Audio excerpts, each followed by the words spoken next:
তোমার জন্যই তো আমার এত কষ্ট করে রান্না করা। হ্যাঁ, আর তোমার জন্য আমি কষ্ট করি না, তোমাকে যে এত কিছু কিছু এনে দেই। হ্যাঁ, অনেক দিনের শখ ছিল এরকম একটা কড়াইয়ে আমি রান্না করব। আজকে আমার সেই শখটা পূরণ হয়ে গেছে। দেখেন গাইস, প্রথম আজকে আমি এরকম কড়াইয়ে রান্না করতেছি, দেখি পারি কি না। কোনোদিন রান্না করিনি। আর এটা আর- কিন্তু আমার জীবনের প্রথম এরকম কড়াই রান্না করা।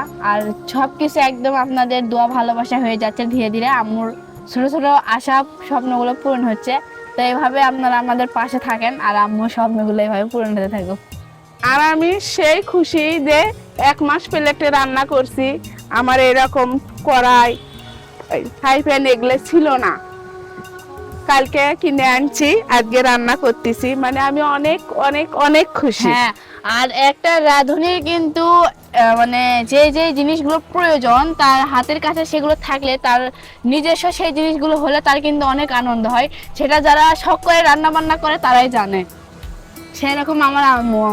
আর গাইস, আরেকটা কথা বলতে কি, যেই জিনিসের সেই জিনিসটা না হলে রান্না করা সাজে না, মানে বিরক্ত বোধ। প্লেট আর ঠিক- এরকম করে নাড়া দিছি সল্লি দিয়ে, প্লেট দেখবেন যে পিছনে চলে গেছে, তখন হ্যাঁ, সমস্যা এই হচ্ছিল। চুলার সাথে কিন্তু এইরকম কড়াই আর ওই প্যান দিয়ে রান্না করতে হয়, না ছাড়া কিন্তু ঠিক একটা মানানসই হয় না। আর যেহেতু এগুলো ছিল না সেই জন্য আম্মু ওই ভাত খাওয়ার প্লেটে রান্না করছে।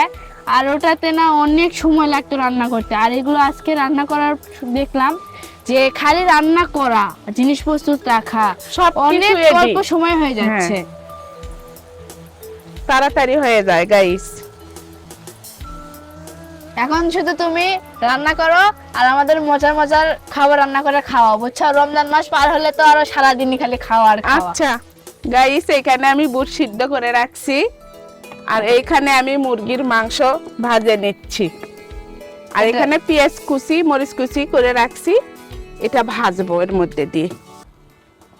আর যে তুমি যে আজকে এই যে নতুন জিনিসে রান্না বান্না করতেছো, নতুন জিনিস তো অন্য একটা আনন্দ থাকে। তোমার কি রকম লাগতেছে আজকে? আমার সেই খুশি লাগতেছে, মনে হচ্ছে সারাদিন আজ রান্নাই করি রাত পর্যন্ত। এই জন্য তো দেখলাম এত খাবার খালি রান্না করতেছো সমানে। ভালো হ্যাঁ। লাগিছে তোমার, আমারই তো খুশি লাগিছে। তোমার আরো কেমন লাগবে? মানে সেই তাড়াতাড়ি হচ্ছে, মানে এদিকে এদিক করে নিচ্ছি আর রান্না করতেছি, মানে সব সময় ফসফসে হচ্ছে রান্না। হ্যাঁ, এর আগে প্লেটে এত তাড়াতাড়ি হয়নি। এই মুরগির গোস্তর মধ্যে আমি এগুলো মরিচ পেঁয়াজ কুচিগুলো ঢেলে দিব, একসঙ্গে ভাজবো।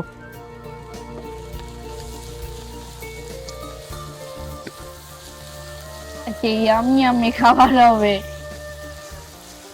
গাইস, আজকে আমার জীবনের প্রথম এরকম কড়াই রান্না করা, জানি না কি রকম হয়। আরে এগুলো জিনিসে রান্না করলে তো খাবার অনেক স্বাদ হয়।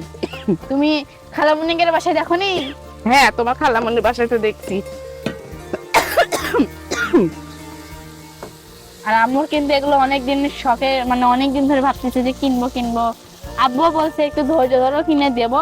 এই যে কালকে যে তারা দুজন মিলে কিনে নিয়ে আসছে, আমি তো দেখে অবাক যে আব্বু একটা কিনে দিয়ে চাই, দুইটাই কিনে দিয়েছে যেন সবকিছু তাড়াতাড়ি রান্না করা হয়ে যায়। তোমার আব্বু তো সারা জীবন গেল বলে যে একটা নিবা, মার্কেটে গেলেও কয়, কাপড় কিনলেও কয় একটা নিবা, শেষে আমার দুইটা কিনে দেয়। হ্যাঁ, আব্বু কিন্তু সবকিছুতে একটা একটা করে অল্প অল্প করে, আবার যখন নিয়ে যায় তখন কিন্তু কয় এটা ভালো লাগছে, এটা দাও, এটা ভালো লাগছে, এটা দাও, মানে লিতেই থাকে লিতেই হ্যাঁ। থাকে। গাইস, দিনের আমার কিন্তু সেই সুখ, এতই সুবিধা হচ্ছে যে রান্না করতে সেই সুবিধে, মানে আনন্দ পাচ্ছে রান্না করতে। পাচ্ছি তো, আমি ভালো ভালো রান্না করব গাইস। আপনার ভাই খায়া এরকম পেটটা একটু শুকিয়ে গেছে, ক্ষুধা থাকে, খায়া একটু ভুঁড়িটা ভাড়া লাগবি না। তোমার জন্যই তো আমার এত কষ্ট করে রান্না করা। হ্যাঁ, আর তোমার জন্য আমি কষ্ট করি না, তোমাকে যে এত কিছু কিছু এনে দেই। হ্যাঁ, হ্যাঁ, আরে তো দাও, তুমি দিবা না কে দিবি? তুমি আমার সেই একটা ভালো স্বামী। হ্যাঁ হ্যাঁ, অত পাম দেওয়া লাগবে না, পাম দিস না, পাম দিস না। আমি বলে পাম দে গাইস, শোনেন, ভালো ভালো বলবো না কি বলবো?